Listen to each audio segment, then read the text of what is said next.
పత్రిజీకి ప్రతిరూపం పిఎంసి ప్రేక్షక దేవులందరికీ నమస్కారం. బిఎంఎస్ కార్యక్రమానికి స్వాగతం, సుస్వాగతం. పత్రిజీ మరి ఎన్నో ప్రాజెక్ట్స్ని చేపట్టిన ప్రాజెక్ట్స్లో ధ్యాన్ మహాయజ్ఞం అన్నది ఒక ప్రముఖ పాత్ర వహించింది.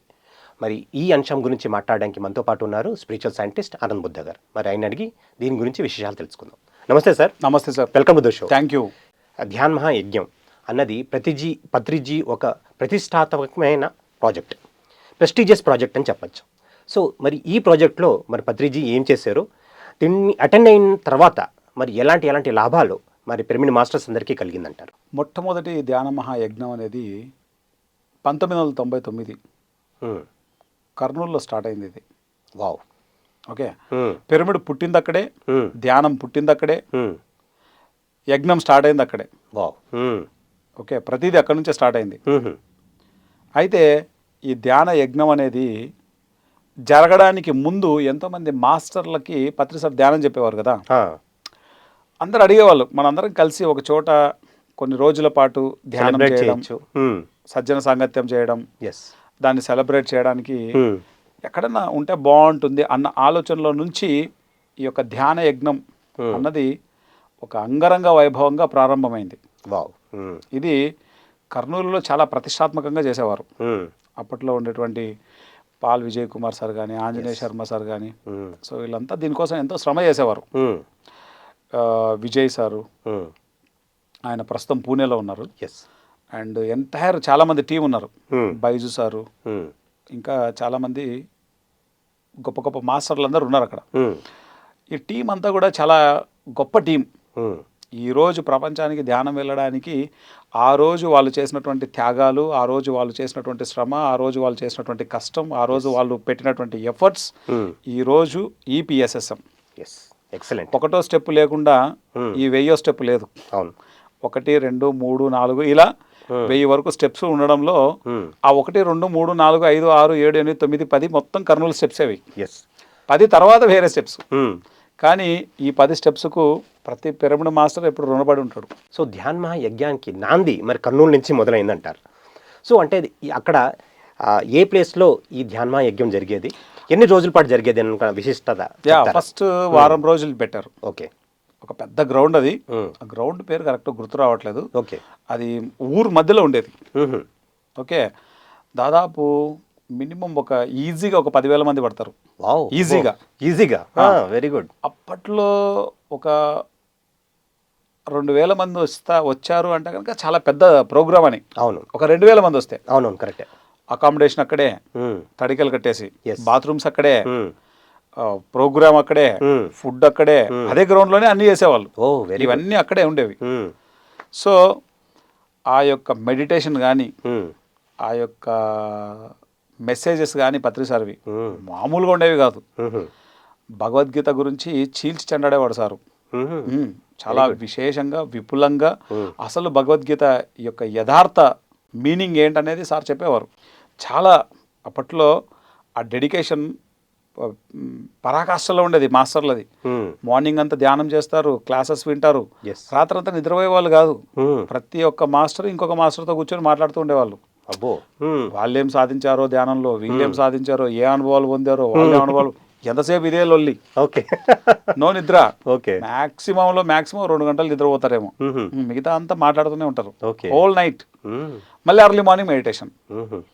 పత్రి సార్ అప్పట్లో ఉండేటోడు దుర్వాస మహర్షికి ప్రతిరూపం సారు. కనబడితే చిన్న మిస్టేక్ కనబడితే కొట్టేటోడు, చీల్చి చెండాడేటోడు. అందరు భయపడేటోళ్ళు చాలామంది, ఏంది నేను ఇట్లా కొడతాడని. సార్కి ఒక ఆయన పోయి చెప్పారు, సార్ మీరు ఇట్లా కొడితే ఎవరుంటారు సార్, అందరు పారిపోతారు, ఎవరు ఉండరు సార్ అని. సార్ నవ్వాడు. ఏంటంటే సారు ఎక్కడికక్కడ సరి చేసేవాడు అందరినీ. సార్ ఎంత కొడుతుంటే అంత పెరుగుతున్నారు తప్ప తరగట్లేదు. మూమెంట్ చాలా విచిత్రంగా. నిజం. కొట్టే కొద్ది పెరిగారు. ఎందుకంటే ఆయన ఇంటెన్షన్ సరి చేయడం కదా. అహంకారంతో కొడితే కనుక అందరూ పారిపోతారు, ఎవరుంటారు ఇతని దగ్గర. ఆయన ఇప్పుడు సరి చేయడం కోసం పాటుపడేవారు. అక్కడ ఫస్ట్ టైం ఒక వినూత్నం మన మూమెంట్లో. ఇప్పుడు మనము టెంపుల్స్లో పూజలు చూసాం, యజ్ఞాలు చూసాం, హోమాలు చూసాం, ఎస్. ఏదైనా చేస్తే వ్రతాలు చూసాం. ధ్యాన యజ్ఞాలు అనేవి ఎప్పుడు చూడలా. ఇది ఒక ఫస్ట్ టైం, ఒక డిఫరెంట్ ఇది. ఓకే. అది చాలా బంపర్ హిట్ కొట్టింది అప్పుడు. దాని తర్వాత మళ్ళీ 2000, 2001 తర్వాత నెమ్మదిగా విజయవాడ విజయోత్సవాలు, ధ్యాన విజయోత్సవాలని పేరు ఇచ్చారు పత్రి సార్. అంటే ఈ ధ్యాన యజ్ఞాల్లో యజ్ఞం ఎన్ని జరిగింది? ధ్యాన మహాయజ్ఞాలు ఒకటి కర్నూలు నుంచి కంటిన్యూగా ధ్యాన మహాయజ్ఞం పేరుతో జరిగింది. ఓకే. అంటే ఎన్ని సంవత్సరాల పాటు జరిగింది? 99, 2000, 2001. ఓకే. 3 సంవత్సరాలు. 2002కి వచ్చేసరికి విజయవాడ ధ్యాన విజయోత్సవాలు. ఓకే. ధ్యాన విజయోత్సవాలు. సార్ ఏం చేశాడు, ఇంకా ఒక్కొక్క ప్లేస్లో పెట్టుకుంటూ వచ్చాడు. ఒకసారి తిరువన్నామలై, ఒకసారి షిరిడి, ఓకే, తర్వాత ఒకసారి శ్రీశైలం, ఇట్లా ప్లేసెస్ మార్చుకుంటూ వచ్చేసారు ఆయన. వాటన్నిటి పేరు ధ్యాన విజయోత్సవం అని పెట్టారా? ఒక్కొక్కసారి ఒక్కొక్క పేరు పెట్టుకుంటూ వచ్చారు ఆయన. Okay okay okay okay. బెంగళూరులో ఒకసారి పెట్టారు. ఓకే. అంటే ఫస్ట్ యజ్ఞంతో స్టార్ట్ అయింది, తర్వాత విజయోత్సవాలుగా పోయింది. ఒక్కొక్కసారి ఒక్కొక్క పేరు మారుతూ ధ్యాన మహాచక్రం అనేది మనకు ఫస్ట్ అమరావతిలో వచ్చింది 2010లో. అమరావతి ధ్యాన మహాచక్రం. అవును. ఎందుకంటే అక్కడ చక్రం అంటారు, నిర్వహిస్తారు కదా బౌద్ధులు. అట్లా ధ్యాన మహాచక్రం వచ్చేసింది 2010. 2011 మళ్ళీ వైజాగ్. 2012 కడతాల్. ఇంకా ఒక్కసారి కడతాల్కి వచ్చిన తర్వాత ఇంకా కంటిన్యూస్గా నడుస్తుంది ధ్యాన మహాచక్రం. 2012లో ప్రపంచ ధ్యాన మహాసభలు, మళ్ళీ 2013లో ధ్యాన మహాచక్రం. తర్వాత ఆ ధ్యాన మహాచక్రాలు మహిళా ధ్యాన మహాచక్రంగా, మహిళా ధ్యాన మహాచక్రం అయిపోయిన తర్వాత పత్రిజీ ధ్యాన మహాయాగంగా 1, 2. సో ఇట్లా 1999 నుంచి మొదలు పెడితే యజ్ఞాలు, విజయోత్సవాలు, చక్రాలు, ఓకే, ధ్యాన మహాచక్రాలు, 2012లో ప్రపంచ ధ్యాన మహాసభలు, ఇప్పుడు పత్రిజీ ధ్యాన మహాయాగం 1, 2 అయిపోయింది. నెక్స్ట్ 3. మెయిన్గా ఈ ఒక్క ప్రాజెక్టు వల్ల ఇది తెలుగులకు ఒక పండుగ ఉంటుంది, ఉగాది, పెద్ద పండుగ అంటారు దాన్ని. అట్లా ఎంటైర్ పిఎస్ఎస్ఎంకి ఇది పెద్ద పండుగ అయిపోయింది. ఈ తెలుగు పండక్కి, పెద్ద పండక్కి ఏవేవైతే కుటుంబాలలో జరుగుతూ ఉంటాయో ఇక్కడ మన మాస్టర్ల మధ్యన అవన్నీ జరుగుతూ ఉంటాయి మన పిఎస్ఎస్ఎంలో. 11 రోజులు అయిపోయింది. ఫస్ట్ 7 రోజులతో స్టార్ట్ చేశారు, ఇప్పుడు 11 రోజుల ఉత్సవం ఇది. ఓకే. మార్నింగ్ స్టార్ట్ అయితే రాత్రి 10 అవుతుంది. తెల్లవారుజామున 4 o'clock స్టార్ట్ అవుతుంది. 4 to 5 yoga, 5 to 6, 7, 8 3 hours non stop meditation తర్వాత ఇంకా స్టార్ట్ అవుతుంది మొత్తం. స్పీచెస్ అన్ని స్టార్ట్ అవుతాయి. ఇట్లా మొదలు పెడితే రాత్రి 10 అవుతుంది. సో ఆ 10 తర్వాత మళ్ళీ మన వాళ్ళంతా సజ్జన సాంగత్యం, ట్రక్కింగ్స్, డ్యాన్సులు, ఒకటి కాదు. సో ఒక ఆ తిరిగి సంవత్సరానికి అంతా కూడా రీఛార్జ్ చేసుకొని పోతారు ప్రపంచవ్యాప్తంగా వచ్చి. వరల్డ్ వైడ్గా దీనికోసం వెయిట్ చేస్తూ ఉంటారు ప్రతి ఒక్కళ్ళు. సో కన్నుల పండుగ లాంటి కార్యక్రమం మన ధ్యాన మహాయజ్ఞం అనేది. ఇప్పుడు పత్రిజీ ధ్యాన మహాయాగంగా మనం చేసుకుంటున్నాం. ఈ ఒక్క ప్రోగ్రాం విశేషమైనటువంటి ధ్యానాన్ని ఇస్తుంది. 3 గంటలు మెడిటేషన్, 11 రోజులు, 11 ముళ్ళ 11, 33 గంటల ధ్యానం. మధ్యలో మళ్ళీ ధ్యానం ఉంటుంది, అది వేరే విషయం. కానీ ప్రాతకాల ధ్యానం చాలా పవర్ఫుల్గా ఉంటుంది. సో విశేషమైనటువంటి ధ్యానం, విశేషమైనటువంటి సజ్జన సాంగత్యం, కల్చరల్ యాక్టివిటీస్, గురువుల ప్రబోధాలు, అద్భుతమైనటువంటి సజ్జన సాంగత్యం, కొత్త కొత్త లిటరేచరు, మ్యాగజైన్స్ ఏమి, బుక్స్ ఏమి, ఒకటి కాదు. సో గొప్ప గొప్ప స్పిరిచువల్ సైంటిస్టులు అందరూ వస్తారు, ఆల్ ఓవర్ ద వరల్డ్ ఆ కార్యక్రమానికి అటెండ్ అవుతారు. గొప్ప గొప్ప మాస్టర్లు వస్తారు. సో ఇవన్నీ మన యొక్క స్టాండర్డ్స్ని పెంచుకుంటూ వచ్చాయి. ఈరోజు కడతాలు డెవలప్ అవ్వడానికి ఆ యజ్ఞాలే కారణం. అక్కడ నుంచి జనరేట్ అయ్యేటువంటి మనీ ద్వారా ఆ ప్రాజెక్టు చక్కగా నడుస్తుంది అండ్ దినదినాభివృద్ధి జరుగుతూ ఉంది. ఇప్పుడు ఒక్క అకామిడేషన్ ఒకటే ప్రాబ్లం కడతాల్లో. ఇప్పుడు అకామిడేషన్ది వీలైనంత త్వరలో అయిపోతుంది. ఒక్కసారి అది ఫినిష్ అయితే కడతాల్ లాంటి ప్రాజెక్ట్ ఇంకా దొరకదు మనకు. అంత అద్భుతమైనటువంటి ప్రాజెక్ట్ అవుతుంది అది. ఎక్సలెంట్. ఒక్క అకామిడేషనే కావాల్సింది మనకు. Accommodation as early as possible అయిపోతుంది.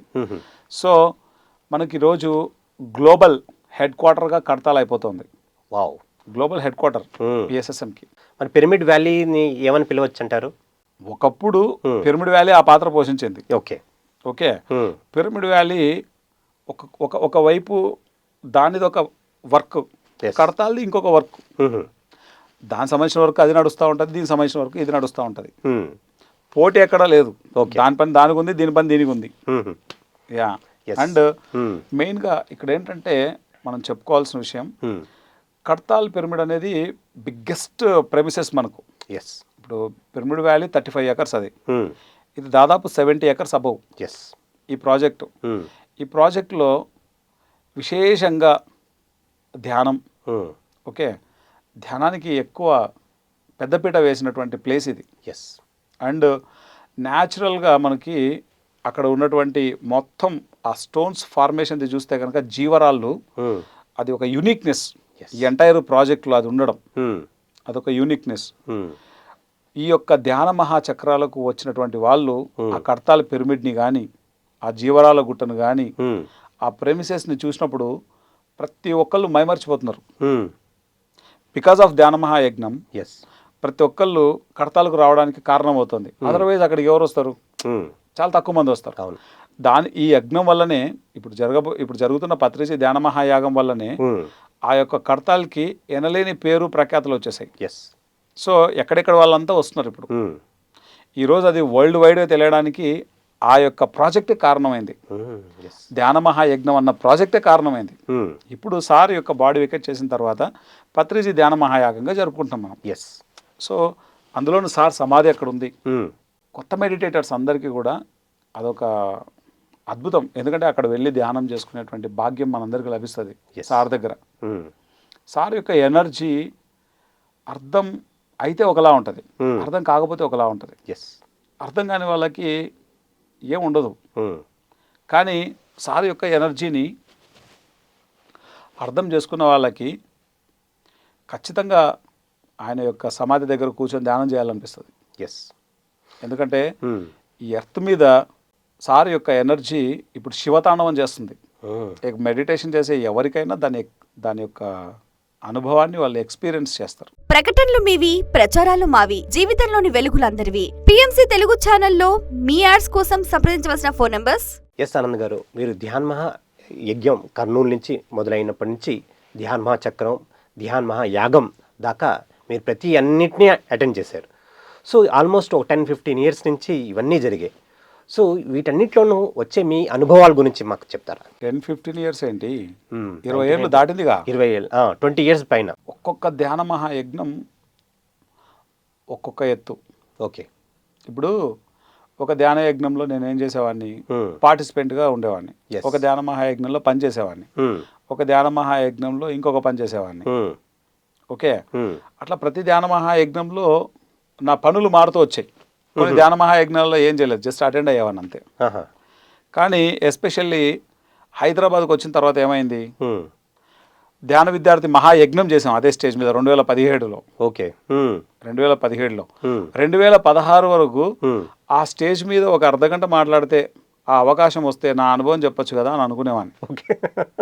నిజం. నిజం. అంటే ఆ టైం ఇచ్చేవాళ్ళు ఎవరు లేరు కదా, కుదిరేది కాదు. ఎందుకంటే అంత బిజీ షెడ్యూల్ ఉండేది, అంత టైట్ షెడ్యూల్, అది కుదరదు. అండ్ ఎప్పుడైనా పత్రి సార్ పిలిచి మాట్లాడిచ్చేవారు. అప్పుడు కూడా మార్నింగ్ టైం మాట్లాడిచ్చేవారు కదా. అందరినీ దృష్టిలో పెట్టుకొని ఎక్కువసేపు మాట్లాడేవాడిని కాదు, తక్కువసేపు మాట్లాడేవాడిని. చెప్పాలని ఉండేది కానీ చెప్పలేము. కానీ 2017లో ఆ కోరిక తీరిపోయింది. నాకున్న జ్ఞానాన్ని మొత్తం చక్కగా పవర్ పాయింట్ ప్రజెంటేషన్తో చెప్పేశా.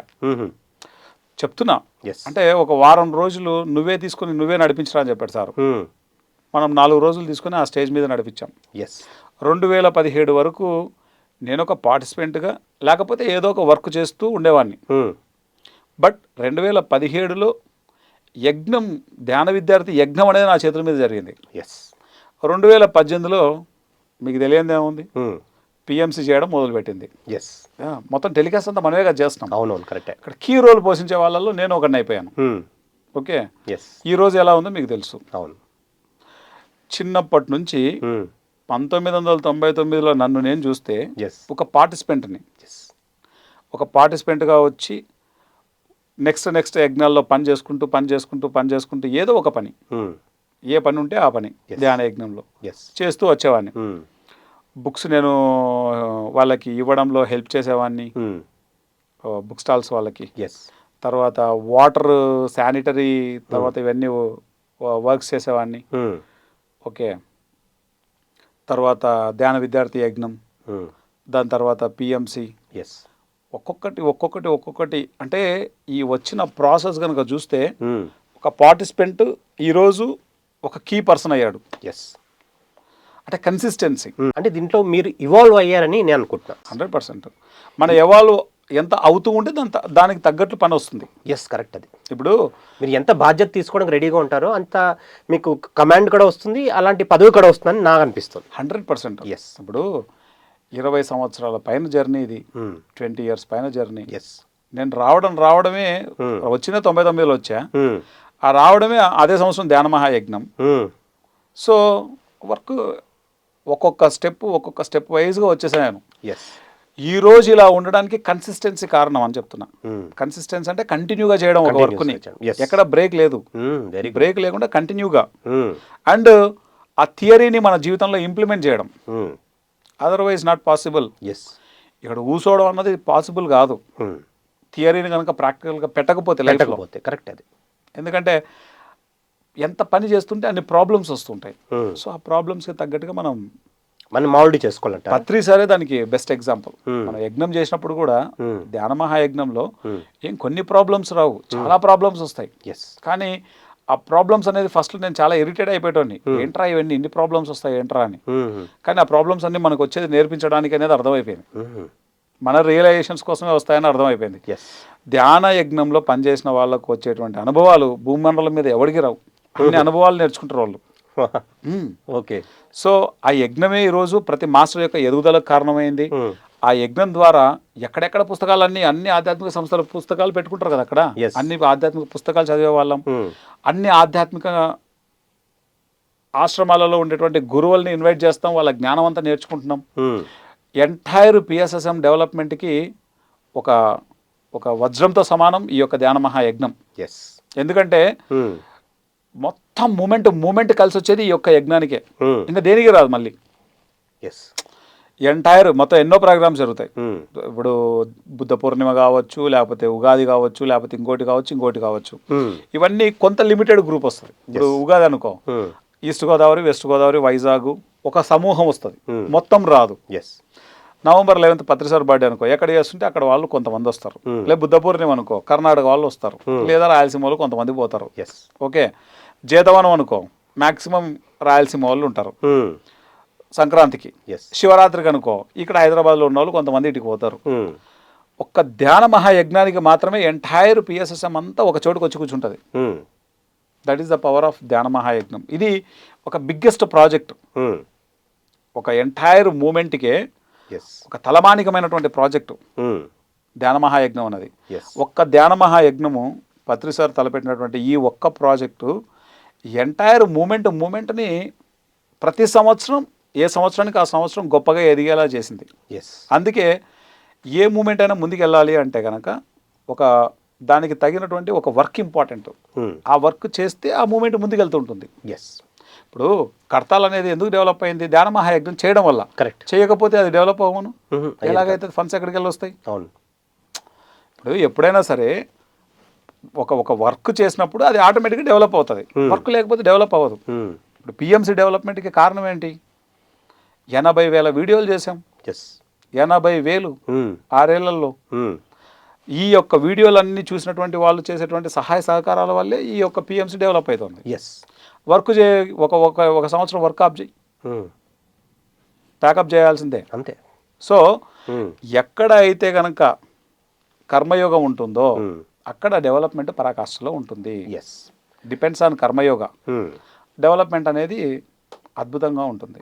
ప్రకటనలు మీవి, ప్రచారాలు మావి, జీవితంలోని వెలుగులందరివి. పిఎంసి తెలుగు ఛానల్లో మీ యాడ్స్ కోసం సంప్రదించవలసిన ఫోన్ నంబర్స్. మరి ధ్యాన యజ్ఞానికి అటెండ్ అవ్వాలంటే మన పత్రిజీ గారు అనేవారు, మీరు ఎంత మంచి ఉన్నతమైన కర్మలు చేసుకుంటారో అలాంటి వ్యక్తులే ఈ ధ్యాన యజ్ఞానికి రాగలుగుతారు అని చెప్తూ ఉండేవారు. మరి దీనిలో ఉన్న ఒక సారాంశం గురించి చెప్తారా? 100%. ఎందుకంటే అర్హత ఉన్నవాడే అక్కడికి వస్తాడు. ఎవడు పడితే వాడు రావడానికి కుదరదు అక్కడికి. దాని గేట్ కూడా తాగలేరు నన్ను అడిగితే. మనం అనుకుంటాం అంతే. ఎస్, అంటే ఏదో రకంగా వాళ్ళు ఒక డ్రాప్ అయిపోతారు తప్ప ఆ ధ్యాన యజ్ఞానికి అటెండే కాలేరు. ఎస్, చాలా మంది ఇప్పుడు అంతేందుకు కెమెరామెన్లు వస్తారు, చాలా మంది మెడిటేటర్స్ కాదు వాళ్ళు. ఎస్, ఓకే, వాళ్ళకేం తెలియదు కూడా, కానీ వాళ్ళకి తెలిసినా తెలియకపోయినా వాళ్ళు గొప్ప మాస్టర్స్ వాళ్ళు. ఎస్, వాళ్ళ లోపల ఉన్న మాస్టరిజం వాళ్ళకి తెలియదు అంతే, కానీ అర్హత ఉంది కాబట్టి వచ్చారు. అదర్వైజ్ వాళ్ళు రాలేరు అక్కడికి. ఎస్, వచ్చినా ఉండలేరు. వాడికి ఏ రోగమో వచ్చి వెళ్ళడం, ఏ బాగలేక వెళ్ళడం, వాడి మూడు బాగాలేక వెళ్ళడం, ఏదో గొడవ వెళ్ళిపోవడం, ఏదో ఒక కారణంతో వెళ్తారు. వెళ్ళడానికి ఒక కారణం కావాలంతే, అది ఏదో ఒక కారణం. ఉండలేరు అక్కడ. ఎస్, దట్ అంత పవర్ అది. అండ్ 11 రోజులు అటువంటి ప్రెమిసెస్లో ఉండాలంటే ఇప్పుడు దాని మీద ఎంతో కొంత అవగాహన, దాని మీద ఎంతో కొంత ధ్యాస ఉంటే తప్ప అది కాదు, అంత ఈజీ కాదు. ఎస్, ఇప్పుడు ఎంతో మందిని చూస్తాను నేను, 11 రోజులు ఉందామని వస్తారు, ఒక్క రోజు ఉంటారు, Hmm. మా వల్ల కాలేదని వెళ్ళిపోతారు. చాలా మందిని చూసాను నేను. ఓకే, చాలా మంది బయలుదేరి సగం దూరం వచ్చి వెనక్కి వెళ్ళిపోయిన వాళ్ళు ఉన్నారు, తెలుసా నీకు? వాళ్ళు ఫోన్లు చేసి చెప్తారు వాళ్ళు. అంటే కర్మ అంత బలంగా పట్టుకుంటుంది వాళ్ళని. అంటే అది చాలా అది ఒక శక్తి క్షేత్రం, లేకపోతే శక్తి వలయం అని నాకు అనిపిస్తుంది. 100%. ఎప్పుడైనా సరే ఒక యోగీశ్వరుడి యొక్క సమక్షంలోకి రావాలి అంటే కనుక దాని తగ్గ అర్హత ఉంటుంది. ఊరికనే రాలేరు ఎవరు. Yes, how it is possible? Yes, చాలామంది మెడిటేటర్స్, సీనియర్ ప్రైమరీ మాస్టర్స్ ఏం చెప్పారంటే ఆ స్టేజ్ మీద ఏమైతే మనం ప్రోగ్రామ్స్ చేస్తూ ఉంటామో అక్కడ ఎంతోమంది యాస్ట్రల్ మాస్టర్స్ అందరూ వచ్చి అక్కడ డ్యాన్స్ చేస్తూ సెలబ్రేట్ చేస్తూ కనిపిస్తారు అనేసి మెడిటేషన్లో అనేసి చాలా విషయాలు చెప్తూ ఉంటారు. సో ఈ ఒక అంశంలో మీరేం చెప్తారు? అది చాలా సహజమైన విషయం. ఎస్, ఇప్పుడు మీరున్నారు, డ్యాన్స్ చేస్తున్నారు ఎస్, అనుకో, సహజమా? సహజమే. అంతే, మాస్టర్స్ ఉండడం కూడా సహజమే. వాళ్ళకి బాడీ లేవు కాబట్టి వాళ్ళకున్న రూపాల్లో డ్యాన్స్లు వేసుకుంటుంటారు వాళ్ళు. ఎస్, చాలామంది హాస్టల్ మాస్టర్స్ వస్తారు. ఆ కార్యక్రమాన్ని ఆ మాస్టర్స్ యొక్క నిజంగా సపోర్టే లేకపోతే అదంత బాగా జరగదు. ఎంతోమంది హాస్టల్ మాస్టర్స్ యొక్క సమక్షంలో వాళ్ళ యొక్క సహాయ సహకారాలతోనే ఆ యజ్ఞం జరుగుతుంది. ఎస్, ఫస్ట్లో నేను నమ్మేటోని కాదు, మాస్టర్లు ఎవరు, హాస్టల్ మాస్టర్లు ఎవరు నమ్మేవాని కాదు. కొన్ని చూసిన తర్వాత నేను కూడా రియలైజ్ అయ్యాను. ఎస్, ఎందుకంటే అంత ఆషామాషి విషయం కాదు. ఎస్, యజ్ఞము సారు లేకపోయినా ఇప్పుడు ఇంత అద్భుతంగా జరుగుతుంది, అదేం చిన్న విషయం కాదు. ఎస్, ఎక్కడ ఏవి ఆగట్లేదు. ఆ యొక్క డివైన్ పవర్ లేకపోతే, ఆ యొక్క ఆస్ట్రల్ మాస్టర్స్ యొక్క సపోర్ట్ మనకు లేకపోతే అవన్నీ అవ్వవు. ఎస్, సార్ లేకపోయినా ఇంత డిసిప్లిన్గా ముందుకెళ్తున్నాయి ప్రాజెక్ట్స్ అంటే చిన్న విషయం కాదు. అది మామూలు అయితే కొట్టుకుజా వల్ల. అది చాలా మందికి అదే మనం ప్రీవియస్ ఎపిసోడ్స్లో కూడా చెప్పుకున్నాం, ఒక గురువు లేకపోతే కనుక ఆ స్పిరిచువల్ ఆర్గనైజేషన్స్ ముందుకెళ్ళవు, అక్కడే స్థగితం అయిపోతాయి, అంటే స్టాప్ అయిపోతాయి. కానీ మన పిఎస్ఎస్ మూవ్మెంట్ దినదినావృద్ధిగా ఎదుగుతూ వస్తుంది. అలాగే మనం చాలామంది మాస్టర్స్ ఏం చెప్పారంటే కనుక బయట నుంచి కొత్తగా వచ్చిన వాళ్ళు ధ్యాన మన యజ్ఞానికి అటెండ్ అయినప్పుడు వాళ్ళు ఏం చెప్పారంటే ఇది సిటీ అవుట్స్కట్స్లో చేస్తున్నారు, ఇక్కడ వనరులన్నీ కూడా ఎంత బాగా సమకూర్చారు మీరు. అలాగా పిరమిడ్ మాస్టర్స్ అందరూ ఎంత సిస్టమేటిక్గా వెళ్తున్నారు. అసలు పోలీసు బృందం ఉంటుంది కానీ ఎక్కడా ఒక గొడవ కానీ దెబ్బలాటలు కానీ అలాంటివి అసలు ఏం జరగవు. చాలా సిస్టమేటిక్గా జరుగుతూ ఉంటాయి, సిస్టమేటిక్గా ప్రోగ్రామ్స్ జరుగుతూ ఉంటాయి, సిస్టమేటిక్గా అన్నీ అందిస్తూ ఉంటాం. వచ్చే వాళ్ళందరికీ ఇక్కడ ఉచితంగా భోజనం పెట్టి మనం పంపిస్తూ ఉంటాం. మరి స్టేజ్ మీద ప్రోగ్రామ్స్ జరుగుతూ ఉంటాయి, ఎంతో అద్భుతమైన ఇది ఉంటుంది. సో ఇదంతా సిస్టమేటిక్గా ఉండి ఇవన్నీ జరగడానికి మన ముఖ్యమైన కారణాలు ఏంటంటారు? పత్రి సార్ నేర్పించిన డిసిప్లిన్. ఎస్, ఇప్పుడు డిసిప్లిన్ అనేది ఎవడో బయట నుంచి చెప్తే మనకు వచ్చేది కాదు. డిసిప్లిన్ అంటే డిసిప్లిన్ అనేది ఇంటర్నల్గా ఫ్యాక్టర్. అది ఎస్, ఇంటర్నల్గా రావాలి. అది ధ్యానంతోనే వస్తుంది. అది ఎవడికి వాళ్ళు బాధ్యతాయుతంగా పనిచేస్తుంటారు. బట్ ఎన్నో ప్రాబ్లమ్స్ వస్తూ ఉంటాయి. బట్ ఏ ప్రాబ్లంకి మనమే రియాక్ట్ అవ్వం. పత్రి సార్ రియాక్ట్ అయ్యేది కనుక నేర్పించినట్టే కొట్టుకొని చచ్చిపోతారు, దెబ్బలు తగులుతాయి. ఎస్, కానీ ఎప్పుడు మనం రియాక్ట్ అవ్వలేదు, అందరిని యాక్సెప్ట్ చేసుకుంటూ వెళ్ళిపోయాం. పత్రి సార్ ఎప్పుడు క్రియేషన్ చేయాలని చెప్పాడు, రియాక్ట్ అవ్వాలని చెప్పలేదు. ఒకవేళ రియాక్ట్ అవ్వమని కనుక చెప్పిందంటే ఈరోజు అసలు ఈ సొసైటీనే ఉండదు, కొట్టుకు చచ్చిపోతారు అంతే. ఎన్నో దొంగతనాలు జరుగుతాయి అక్కడ, ఎవరు కామ్గానే ఉన్నారుగా. ఎవరైనా కొట్టారా, తిట్టారా, మనుషులు తెలిసినా కానీ ఏమనలేదు. మరి ఎన్నో వస్తువులు పోతుంటాయి, ఎన్నో తీసుకెళ్ళిపోతుంటారు. బట్ సహనంగా వాళ్ళ మార్పు కోసం వెయిట్ చేస్తూ ఉంటాం మనం. ఎస్, అట్లా సార్ యొక్క అంటే ఆయన నేర్పించినటువంటి క్వాలిటీస్ మనం అన్నీ అవి పాటిస్తున్నాం మనం. ఒకటి. రెండోది ఏంటంటే మెయిన్గా ఇక్కడ చెప్పుకోవాల్సిన విషయం, ధ్యాన మహాయజ్ఞాలలో అఖండ ధ్యానం అనే దానికి ఎక్కువ ప్రాముఖ్యత. ఎస్, ఇప్పుడు 11 రోజుల పాటు లేవకుండా ఆడ కూర్చొని ఒకటి అఖండ ధ్యానం అని ప్రత్యేకంగా ఉంటుంది. ఆ యొక్క స్పేస్, దాని యొక్క ఎనర్జీని ఈ డెవలప్మెంట్ అంతా ఎస్. ఎక్కడ ధ్యానం విశేషంగా ఉంటుందో అక్కడ సిరి సంపదలన్నీ ఉంటాయి. అది వాస్తవం. ఎస్. ఈరోజు కడతాలు కొన్ని కోట్ల రూపాయల ప్రాజెక్ట్ అది, అదేం ఆషామాషి కాదు, కొన్ని కోట్ల రూపాయలు. దాన్ని ఇప్పుడు ఒకప్పుడు మనం కొన్నప్పుడు దాని ల్యాండ్ వాల్యూ 10 లక్షలు కూడా లేదు. ఈరోజు దాని వాల్యూ మినిమం ₹1 కోటి. ఎంత ఇన్ఫ్రాస్ట్రక్చర్ వచ్చింది అక్కడికి. ఓవరాల్గా మినిమంలో మినిమం 200-300 కోట్ల ప్రాజెక్ట్ అది. ఎస్. మరి చిన్న విషయమా? జేబులో చిల్లి గవ్వలేకపోకుండా 200-300 కోట్లను ప్రాజెక్టును సృష్టించిన సృష్టికర్త పత్రి సార్. ఒక ధ్యాన మహాయజ్ఞం అంతటి క్రియేషన్ చేసింది. ఎస్. ఆ ధ్యాన మహాయజ్ఞం ద్వారానే అంత క్రియేషన్ అద్భుతంగా జరిగి ఈరోజు కొన్ని వందల మంది, వేల మంది ప్రత్యక్షంగా ధ్యానం చేసుకోవడానికి, ప్రత్యక్షంగా వచ్చి ఆనందంగా జీవించడానికి, ఫ్రీగా ఉచితంగా భోజనం తింటూ ధ్యానం చేసుకోవడానికి ఇప్పుడు ఒక అద్భుతమైనటువంటి వేదిక అయింది. Yes. All over the world వస్తున్నారు ఇప్పుడు, all over the world. Yes. Yes Anand garu, మరి ఎంతో అద్భుతంగా ఈ ధ్యాన యజ్ఞం, చక్రం, తర్వాత యాగం, ఇవన్నీ విషయాలు ఎంతో అద్భుతంగా విపులీకరించి చెప్పారు. దాంట్లో ఉన్న ఆ మర్మం గురించి చెప్పారు, మరి జ్ఞానం గురించి చెప్పారు, మీ అనుభవాలు చెప్పారు. మరి ఇంత జ్ఞానం ఇచ్చినందుకు మీకు ఇంత కృతజ్ఞతలు. Thank you very much. So ఇదండి ఇవాల్టి బిఎంఎస్ ఎపిసోడ్. ఇంకొక ఎపిసోడ్లో మళ్ళీ కలుసుకుందాం. అంతవరకు సెలవు.